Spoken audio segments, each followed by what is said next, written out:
राधे कृष्णा। कार्तिक महात्म 14वां अध्याय। राजा पृथु ने कहा, हे नारद जी, आप सर्वज्ञाता हैं, अतएव अब आप संतान वृद्धि तथा सुख संपत्ति देने वाली महाविद्या, महामाया, महामेधा, महास्मृति, महामोहा, महादेवी, महाईश्वरी तथा सर्व ईश्वरी अहोई देवी की उत्पत्ति, इनका व्रत कब और कैसे किया जाता है, इसका वर्णन करने की कृपा कीजिए। तब नारद जी कहने लगे कि एक समय कली काल में बड़ा भारी दुर्भिक्ष अकाल पड़ा तथा महामारी फैलने से अनेक अकाल मृत्यु हुई। तब सब लोग एकत्रित होकर इस विपत्ति से छुटकारा पाने का उपाय सोचने लगे। अंत में निश्चय करके कार्तिक कृष्णा सप्तमी को सबने व्रत रखा। व्रत करते समय सायंकाल चामुंडा देवी हाथ में नर मुंड लिए प्रकट होकर कहने लगी कि मैं रुद्र सहित विहार करने के लिए यहाँ पर आई हूँ, परंतु समस्त संसार में पाप छाया हुआ है। ब्राह्मण वेदहीन, क्षत्रिय सामर्थ्यहीन तथा वैश्य और शूद्र धर्महीन हो गए हैं। स्त्रियों ने पतिव्रत धर्म छोड़ दिया है, इसलिए सब लोगों को अहोई देवी का व्रत करना चाहिए। कार्तिक कृष्णा सप्तमी तथा अष्टमी को केवल रोगियों को छोड़कर शेष सभी अबाल वृद्ध स्त्री पुरुष सारे दिन भोजन न करके सायंकाल अहोई देवी का पूजन करें।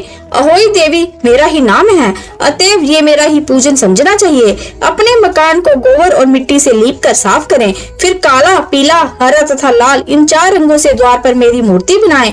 तत्पश्चात सुंदर सुंदर स्वादिष्ट पकवान बनाकर मेरी पूजा करें। जब चामुंडा देवी ने ये कहा, तभी एक धीवर की स्त्री बोली, हे माता, हम नीच लोगों का कर्तव्य भी बतलाइए।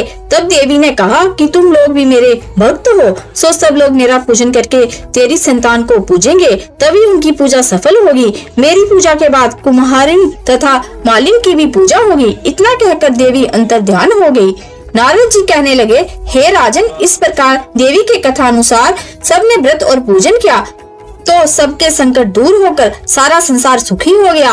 राजा पृथु ने नारद जी से पूछा कि हे मुने, कार्तिक मास तथा एकादशी तिथि श्रेष्ठ क्यों मानी गई है? तब नारद जी ने कहा, हे राजन, एक बार यही प्रश्न सत्यभामा जी ने श्री कृष्णा जी से पूछा था और उन्होंने जो उत्तर सत्यभामा जी को दिया था वही मैं तुझसे कहता हूँ, ध्यान लगाकर सुनो।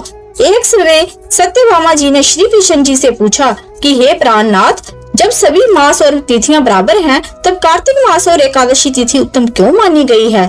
तब श्री कृष्ण जी ने कहा, हे प्रिय, शंख नामक एक दैत्य समुद्र का पुत्र था। वह दैत्य इतना बलवान था कि उसने इंद्रादि देवताओं को स्वर्ग से निकालकर उनका स्थान स्वयं ले लिया। सब लोग उससे भयभीत होकर अपने बाल बच्चों से पर्वतों की कंदराओं में चले गए।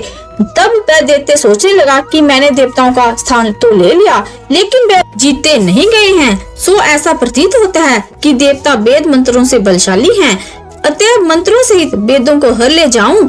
जब उसने ऐसा विचार किया तो वे डर के मारे समुद्र में चले गए। तब ब्रह्मा आदि सब देवता संसार को वेद विहीन देख भगवान विष्णु की शरण में गए और उन्हें जगाने के लिए गीत, वाद्य आदि क्रियाएं की। भगवान के जागने पर आह्वान, आसन, पाद्य, अर्घ्य, आचमन, स्नान, वस्त्र, यज्ञोपवीत, चंदन, पुष्प, धूप, दीप, नैवेद्य, तांबूल, प्रदक्षिणा तथा नमस्कार द्वारा षोडशोपचार पूजन किया। तब विष्णु भगवान प्रसन्न होकर देवताओं से कहने लगे कि हे देवताओं, मैं तुमसे अत्यंत प्रसन्न हूँ, अतएव शंख आदि दैत्यों को मारकर मैं चारों वेदों को शीघ्र ही ले आऊंगा। परंतु आज से वेद बीज मंत्रों सहित कार्तिक मास में जल में निवास करेंगे। अतएव कार्तिक के महीने में जो कोई जल में स्नान करेगा उसको यज्ञ के समान फल प्राप्त होगा और उसके समस्त विघ्न दूर हो जाएंगे। हे देवताओं, आज एकादशी के दिन आप सबने मुझे जगाया है, इसलिए सब तिथियों में एकादशी की मान्यता अधिक होगी। वस्तुतः कार्तिक तथा एकादशी का व्रत मुझे अत्यंत प्रिय है। नारद जी कहते हैं, हे राजन, इतना कहकर भगवान मत्स्य का रूप धारण कर विंध्याचल में निवास कर रहे कश्यप जी की अंजलि में आ गए। कश्यप जी ने उनको कमंडल में डाल दिया। जब कमंडल भर गया तो मत्स्य रूप होकर भगवान कहने लगे कि हमको कोई बड़ा स्थान दो। तब कश्यप जी ने घड़ा दिया, घड़ा भी भर गया। तब उन्होंने कुएं में छोड़ दिया, परंतु भगवान धीरे धीरे बढ़ते रहे। तत्पश्चात कश्यप जी ने उनको समुद्र में डाल दिया।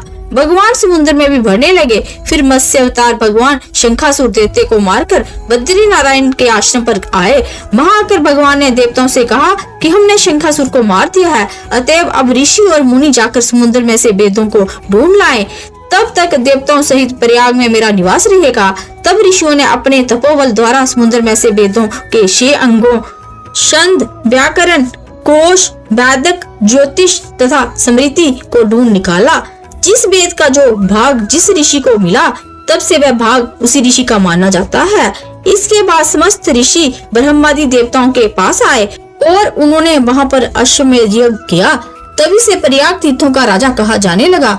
प्रयागराज में स्नान, दान तथा यज्ञ आदि का विशेष महत्व है। इससे जन्म जन्मांतर के पाप समूह नष्ट हो जाते हैं। बोलो नारायण भगवान की जय, राधा कृष्ण भगवान की जय, तुलसी मैया की जय, कार्तिक मास की जय।